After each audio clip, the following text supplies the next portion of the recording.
বন্ধুরা, মা মেয়ে রান্নাঘরে সবাইকে স্বাগত জানিয়ে আজকে আপনাদের জন্য রান্না করতে চলেছি কালো জিরে দিয়ে পাবদা মাছের ঝোল। উপকরণে কি কি লাগছে একবার আপনারা দেখে নিন। এখানে নুন হলুদ দিয়ে পাবদা মাছগুলোকে মেখে রেখেছি।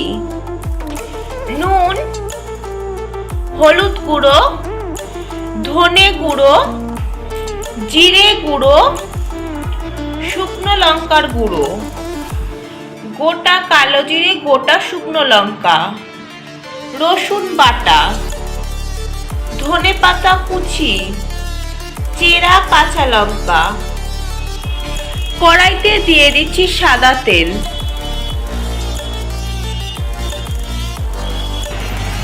সাদা তেলটা গরম হয়ে গেছে, এবার নুন হলুদ দিয়ে মেখে রাখা পাবদা মাছগুলো দিয়ে দিচ্ছি। এক পিঠ ভাজা হওয়ার জন্য মাছগুলো ঢেকে দিচ্ছি। এবার মাছগুলোকে উল্টে দিচ্ছি।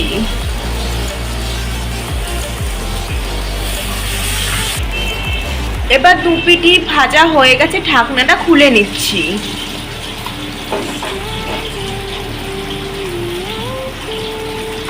এবার মাছগুলোকে তুলে নিচ্ছি।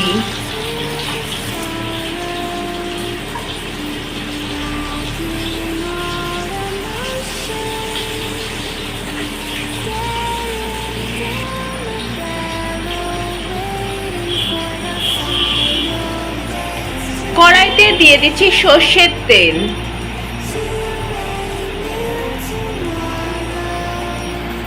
তেলটা গরম হয়ে গেছে, এবার ফোড়নে দিয়ে দিচ্ছি গোটা শুকনো লঙ্কা, গোটা কালো জিরে। প্রথমে দিয়ে দিচ্ছি রসুন বাটা, অল্প একটু হলুদ গুঁড়ো দিয়ে দিচ্ছি, জিরে গুঁড়ো, ধনে গুঁড়ো, নুন, অল্প একটু শুকনো লঙ্কার গুঁড়ো। এবার নেড়ে চেড়ে নিচ্ছি।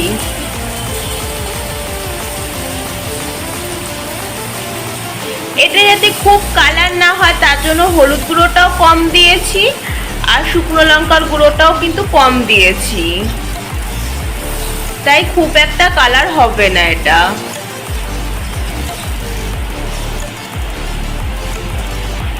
দিয়ে দিচ্ছি একটু জল।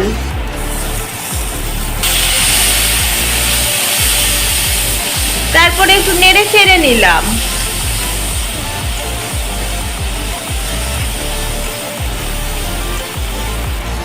এবার দিয়ে দিচ্ছি চেরা কাঁচা লঙ্কা।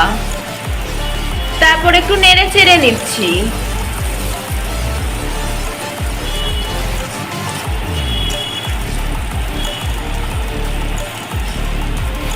এবার তরকারির জন্য পরিমাণ মতন জল দিয়ে দিচ্ছি।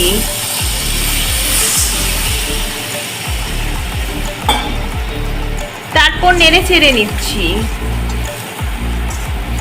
জলটা যে যার পরিমাণ মতন দেবেন।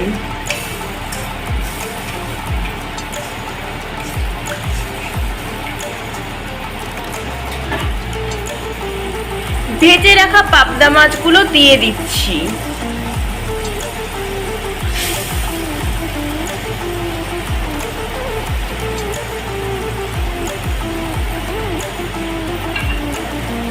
এবার মাছের সাথে মশলাগুলোকে মিশিয়ে নিচ্ছি এপিট ওপিট করে।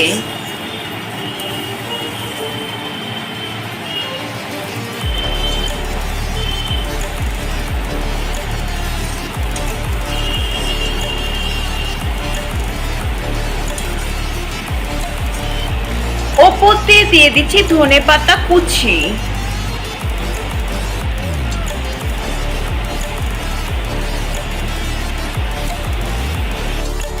তরকারিটা আমাদের ফুটে এসেছে, রান্না হয়ে গেছে। এবার এটাকে নামিয়ে নেব। মা মেয়ের আজকের রান্না কালো জিরে দিয়ে পাবদা মাছের ঝোল রেসিপিটি আপনাদের কেমন লাগলো অবশ্যই কমেন্ট করে জানাবেন। ভালো লাগলে চ্যানেলটি লাইক করে সাবস্ক্রাইব করে দেবেন, শেয়ার করে দেবেন। আজকের মতন বিদায় নিচ্ছি। সবাই ভালো থাকবেন, সুস্থ থাকবেন। সবাইকে টাটা।